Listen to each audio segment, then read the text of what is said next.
Qatar में गिरफ्तार 8 भारतीय नौसैनिकों की फांसी की सजा पर रोक लगा दी गई है। भारतीय विदेश मंत्रालय के हस्तक्षेप के बाद कतर की अपीलीय अदालत ने ये फैसला दिया, जिसमें सजाएं कम कर दी गई है। कतर में भारतीय राजदूत और अन्य अधिकारी उपस्थित थे, जिन्होंने परिवार के सदस्यों के साथ अदालत में अपील की। कतर में अब पूर्व भारतीय नौसैनिकों का आगे क्या होगा? जेल से मिलेगी मुक्ति? जाने कैसे होगी वापसी।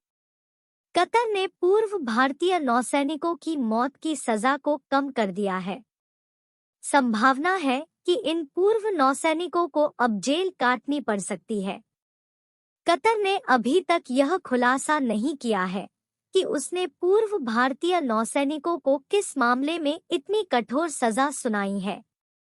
दोहा, कतर की अदालत ने पूर्व भारतीय नौसैनिकों को बड़ी राहत दी है।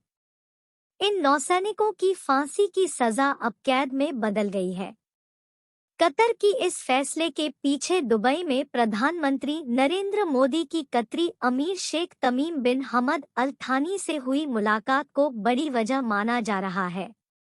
कतर के इस फैसले पर भारत ने बेहद सधी हुई प्रतिक्रिया दी है। भारत ने कहा है कि वह शुरू से ही अपने पूर्व नौसैनिकों के साथ खड़ा है और उन्हें हर संभव मदद भी कर रहा है। लेकिन सवाल उठता है कि कतर की इस रहमदिली के बाद इन 8 पूर्व नौसैनिकों का क्या होगा? क्या इन्हें जेल से मुक्ति मिलेगी या क्या इन्हें भारत वापस भेजा जाएगा? आइए कुछ संभावनाओं पर नजर डालते हैं।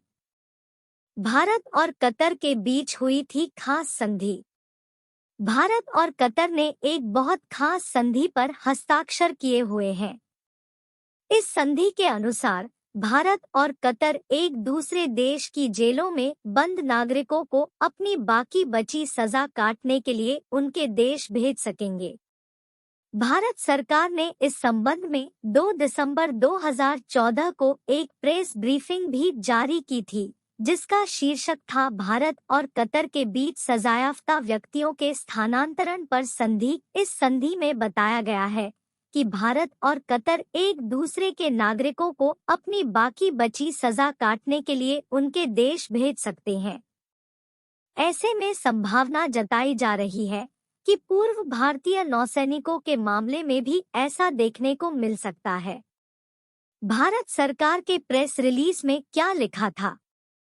2 दिसंबर 2014 जारी भारत सरकार के प्रेस रिलीज में लिखा है, प्रधानमंत्री नरेंद्र मोदी की अध्यक्षता में केंद्रीय मंत्रिमंडल ने आज भारत और कतर के बीच सजायाफ्ता व्यक्तियों के स्थानांतरण संधि पर हस्ताक्षर को मंजूरी दे दी।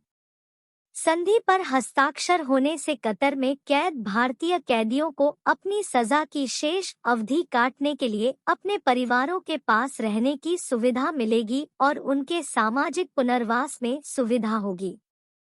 ऐसा भारत में कैद कतरी नागरिकों के साथ भी किया जाएगा।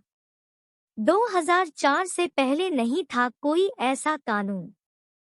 रिलीज के अनुसार 2004 से पहले ऐसा कोई घरेलू कानून नहीं था जिसके तहत विदेशी कैदियों को उनकी सजा की शेष अवधि काटने के लिए उनके मूल देश में स्थानांतरित किया जा सके। न ही किसी विदेशी अदालत से दोषी ठहराए गए भारतीय मूल के कैदियों को उनके मूल देश में स्थानांतरित करने का प्रावधान था, ताकि वह अपनी बाकी की सजा भारत में काट सकें।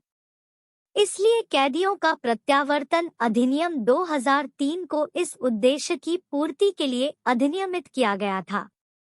अधिनियम के उद्देश्यों को प्राप्त करने के लिए भारत के साथ पारस्परिक हित रखने वाले देशों के साथ संधि या समझौते पर हस्ताक्षर करना और बाद में आधिकारिक राजपत्र में अधिसूचित किया जाना आवश्यक है।